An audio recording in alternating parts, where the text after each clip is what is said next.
Hi, it's Big V here. We're talking teams, and today we're talking specifically about that which gets measured gets done. What needs to be measured, and how do you determine what are the key things to measure in your business? Some people call them KPIs or key performance indicators. Other people call them matrix. Some people call them daily success habits. For me, it's figuring out what the most important things that you should focus on that will make the biggest impact on your business. So, what should we measure, and what are the tools that we use to measure it?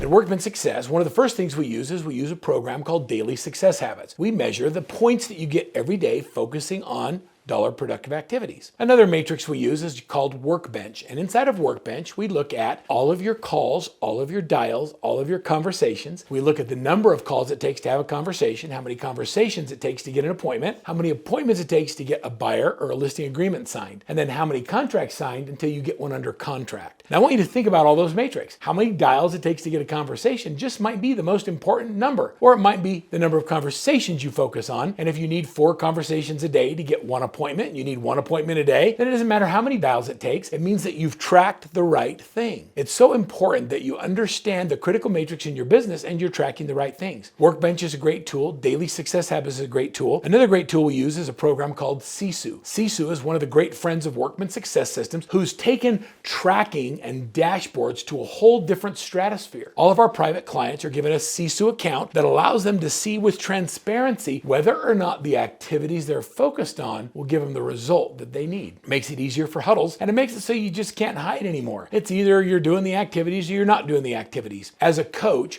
one of the most important things we do is we look at the numbers and then we coach to the gaps. So let me explain how that works. So let's just say that you're making 100 dials a day and you're not having any conversations. How about we change the time of day you're calling? What if you're making 100 calls a day, you're having 10 conversations, but you're not getting any appointments? Then we can focus specifically on what it is you're talking about, or what are you saying to a buyer or seller. And I'll tell you what, if what you're saying isn't getting you appointments, I don't care what you say next, just stop saying that. If you're having conversations and you're getting appointments, but people don't show up, then we can focus on how do we confirm the appointment and make sure that they're qualified and going to be there. If you're getting appointments and you're getting inside the home, but you're not getting the buyer agreement signed or you're not getting the listing agreement signed, then we'll spend time in our coaching calls focusing on your presentation skills. How do you win when you're shoulder to shoulder or face to face with a buyer or seller? You see, by tracking the right things, it allows us to coach to the gaps. For those of you that are on a team or working with a team, it allows your team leader to see where the gaps are and then give you the skills and the tools you need to be able to get better in each area of the business. As a matter of fact, at Workman Success Systems, we've incorporated things like artificial intelligence to help our salespeople be better. We literally use a tool called Pickle AI that goes in and listens to every sales call. And then it breaks down anytime the buyer or seller asked for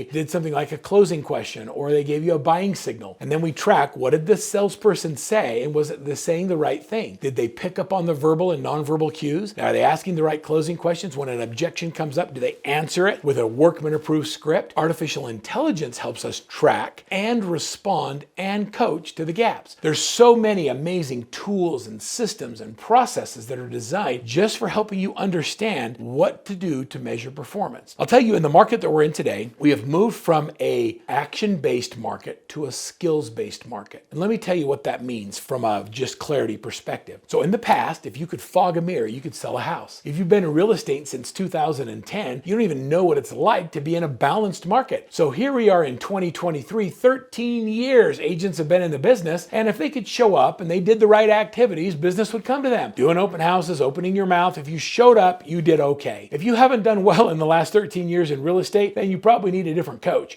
because you weren't focused on the right things. But for most people that have done well, all of a sudden the market has changed. And as the market changed, they don't know what to do. Their limited amount of skills and limited amount of action gets certain activities, and then they get a predictable result. Well, here's what we know today, that the same activities today that you were doing a year from now will not give you the same result. Here's the numbers. Let me share you exactly the numbers. In 2019, it took 167 calls to get one closing. In 2020, it took 134 calls to get the same closing. By 2021, the number dropped to 127 calls to get the same closing. The market got easier. In 2022, it changed and went right back to 2019 numbers, 165 calls to get a closing. And here we are in 2023. In 2023, it takes over 222 calls to get the same closing. It took 127 calls 2 years ago. The market has changed. And what that means is we have to do more activities to get the same result. And the agents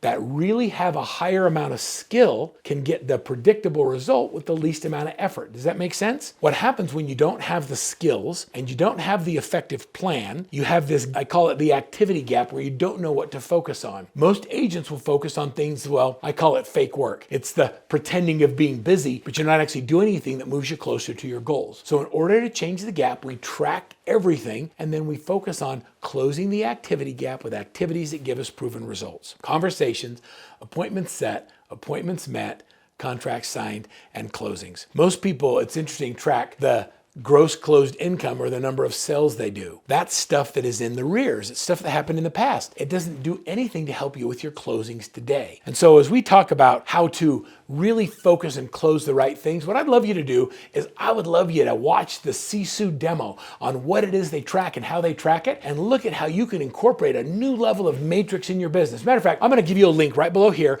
to a video where SISU goes through and explains the things that they track in their business and how their tool, their resources, makes a huge impact. Remember, Big V always says that which gets measured gets done.